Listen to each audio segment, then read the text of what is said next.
Dune, Chapter 9.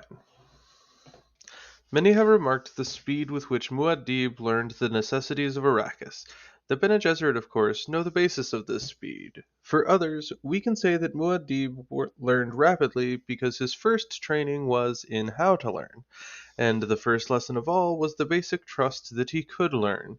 It is shocking to find how many people do not believe they can learn, and how many more believe learning to be difficult. Muad'Dib knew that the experience carries its lesson.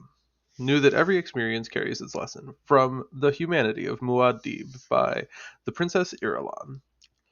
Paul lay on the bed, feigning sleep. It had been easy to palm Dr. Yueh's sleeping tablet, to pretend to swallow it. Paul suppressed a laugh. Even his mother had believed him asleep.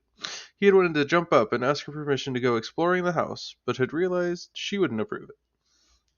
Things were too unsettled yet. No, this way was best. If I slip out without asking, I haven't obeyed orders, and I will stay in the house where it's safe. He heard his mother and Yueh talking in the other room. Their words were indistinct, something about the spice, the Harkonnens. The conversation rose and fell. Paul's attentions went to the carved headboard of his bed, a false headboard attached to the wall and concealing the controls for this room's function. A leaping fish had been shaped on the wood with thick brown waves beneath it. He knew if he pushed the fish's one visible eye, that it would turn on the room's dispenser lamps. One of the waves, when twisted, controlled ventilation, another changed the temperature. Quietly, Paul sat up in bed. A tall bookcase stood against the wall to his left. It could be swung aside to reveal a closet with drawers along one side. The handle on the door into the hall was patterned with an ornithopter thrust bar. It was as though the room had been designed to entice him. The room and this planet. He thought of the film book Yueh had shown him. Arrakis, His Imperial Majesty's Desert Botanical Testing Station. It was an old film book, from before the discovery of the spice. Names flitted through Paul's mind, each with its picture imprinted by the book's mnemonic pulse: saguaro, burrowbush, date palm, sand verbena, evening primrose, barrel cactus, incense bush, smoke tree, creosote bush, kit fox, desert hawk, kangaroo mouse. Names and pictures from man's tyrannic past, and many to be found now nowhere else in the universe except here on Arrakis. So many new things to learn about the spice and the sandworms. A door closed in the other room. Paul heard his mother's footsteps retreating down the hall. Dr. Yueh, he knew, would find something to read and remain in the other room. Now was the moment to go exploring. Paul slipped out of the bed and headed for the bookcase door that opened into the closet. He stopped at a sound behind him, turned. The carved headboard from the bed was folding down onto the spot where he had been sleeping. Paul froze, and immobility saved his life. From behind the headboard slipped a tiny hunter-seeker no more than 5 centimeters long. Paul recognized it at once, a common assassination weapon that every child of royal blood learned about at an early age. It was a ravening silver sliver of metal, guided by some nearby hand and eye. It could burrow into moving flesh and chew its way up nerve channels to the nearest vital organ. The seeker lifted, swung sideways across the room and back. Through Paul's mind flashed the related knowledge, the hunter-seeker limitations. Its compressed dispenser field distorted the room to reflect its target. The operator would be relying on motion, anything that moved. A shield could slow down a hunter, give time to destroy it.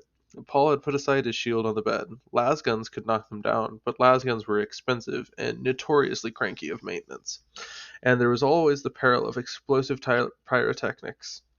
If the laser beam intersected a hot shield, the Atreides relied on body shields and their wits.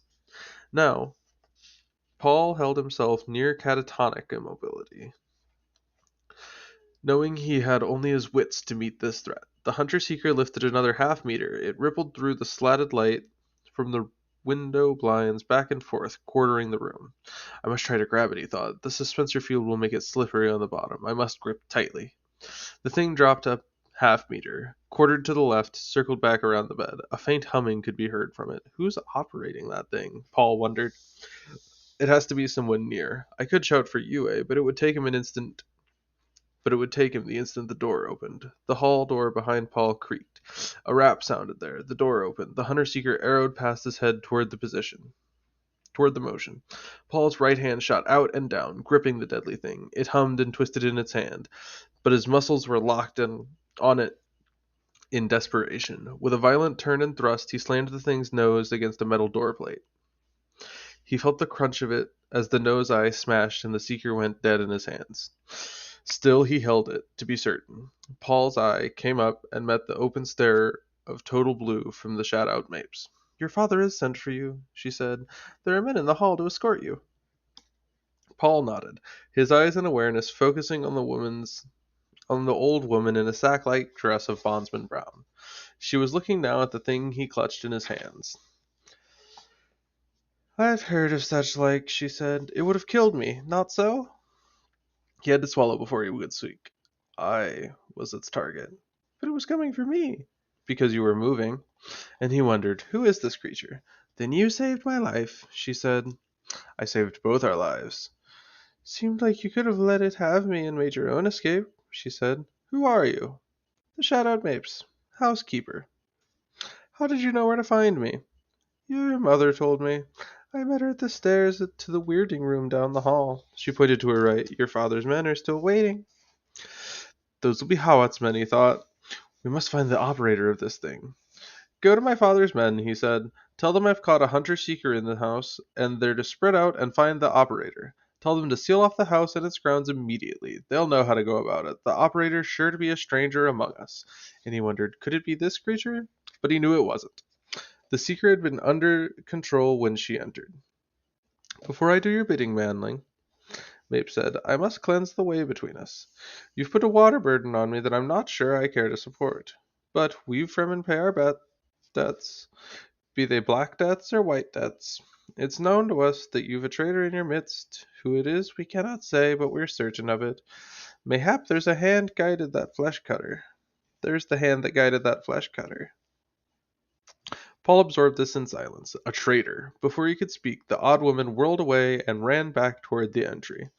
He thought to call her back, but there was an air about her that told him she would resent it. She told him that what she knew, and now she was going to do his bidding. The house would be swarming with Hawat's men in a minute. His mind went to other parts of that strange conversation. Weirding room. He looked to his left where she had pointed. We Fremen. So that was a Fremen. He paused for the mnemonic blink that would store the pattern of her face in his memory. Prune-wrinkled features, darkly brown, blue-on-blue eyes, without any white in them. He attached the label, the Shadout Mapes. Still gripping the shattered seeker, Paul turned back into his room, scooped up his shield belt from the bed with his left hand, swung it around his waist and buckled it. As he ran back out and down the hall to the left. She'd said his mother was someplace down here. Stairs. A weirding room.